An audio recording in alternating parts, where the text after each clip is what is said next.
Imagine this, a picture-perfect aristocratic family.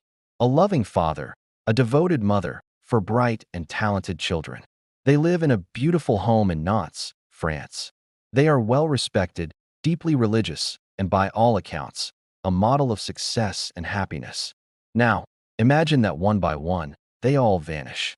This isn't the plot of a thriller novel. It's the chilling true story of the Dupont de Ligonnès family. And the man at the center of it all, the patriarch, Xavier Dupont de Ligonnès. In April 2011, friends and family started receiving strange letters and emails. They were supposedly from Xavier and his wife, Agnes. The letters claimed the family had to leave France suddenly.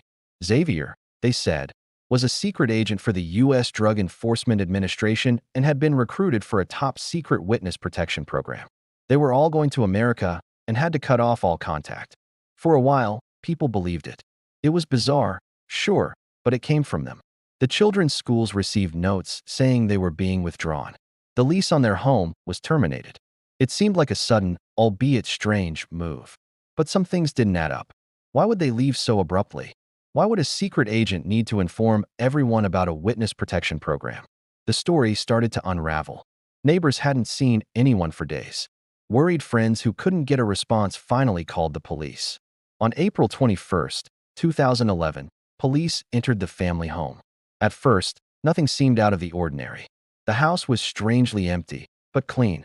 Then, they checked the back garden. Under the terrace, they made a horrifying discovery. They found the bodies of Agnes and her 4 children, Arthur, Thomas, and Benoit. Each had been carefully wrapped in blankets and buried with religious icons. The family's 2 Labradors were also found buried with them. All had been shot with a .22 caliber rifle. But one person was missing, the father, Xavier Dupont de Ligonnès. The man who had written the letters, the man who had told everyone they were safe, was gone. And as investigators dug deeper into his life, the image of the perfect family man shattered completely.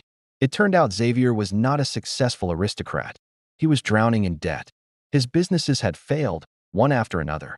He had inherited a significant sum of money from his father, but he'd burned through it all. He owed money to former mistresses, to friends, to everyone. The pressure was immense. He was living a lie, and the walls were closing in. Evidence showed that in the weeks leading up to the murders, Xavier's behavior had become increasingly erratic. He inherited a .22 rifle from his late father just months before the tragedy. He started practicing at a local shooting range, something he'd never done before. He purchased cement, a shovel, and quicklime, the very materials used to bury his family. The plan was methodical, calculated, and cold. Forensic evidence suggests the killings likely took place over several days, from April 3rd to April 5th. He allegedly drugged his family with sleeping pills before shooting them, one by one, as they slept. He killed his wife, and then his children, as they returned home from their boarding schools for the Easter holiday.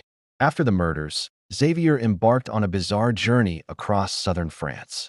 He used his wife's bank card, stayed in upscale hotels, and dined alone. He was captured on CCTV cameras, a solitary figure seemingly without a care in the world. He sent a final, chilling photo to a news agency, a picture of the letter he'd sent to his family, with the subject line, "We are still alive." His last confirmed sighting was on April 15, 2011, in the town of Roquebrune-sur-Argens. He was seen leaving a budget hotel, walking into the nearby wilderness with a large bag on his back. And then, he vanished. What happened to Xavier Dupont de Ligonnès? That is the question that has haunted France for over a decade. Did he take his own life in the vast, rugged wilderness where he was last seen? Extensive searches of the area found nothing. Did he escape? With his aristocratic background and ability to blend in, some believe he could have started a new life under a new identity, perhaps in South America or another part of the world where he could go unnoticed. The international arrest warrant remains active. Over the years, there have been thousands of reported sightings. Each one ignites a media frenzy, but they have all turned out to be false leads. In 2018, police raided a monastery after monks reported a man resembling Xavier. It wasn't him.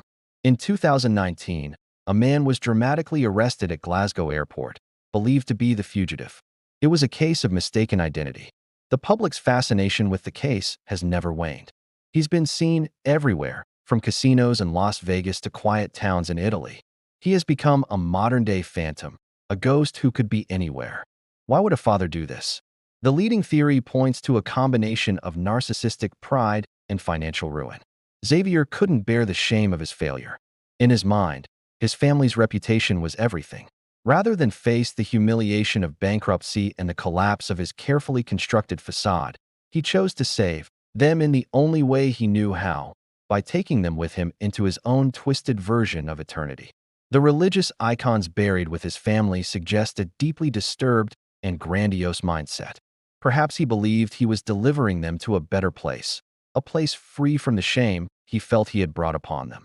The Dupont de Ligonnès case is a terrifying look at the darkness that can hide behind a perfect smile. It shows how secrets and lies can fester, leading to an unthinkable explosion of violence. A man who seemed to have it all was, in reality, a desperate individual on the brink of collapse. He chose not to face his demons, but to drag his entire family down with him into the abyss. And somewhere out there, he may still be walking free, a chilling reminder that sometimes the greatest monsters are the ones we would never suspect. The aristocrat family annihilator remains at large, his fate unknown, leaving behind a legacy of horror and one of France's most enduring and disturbing mysteries.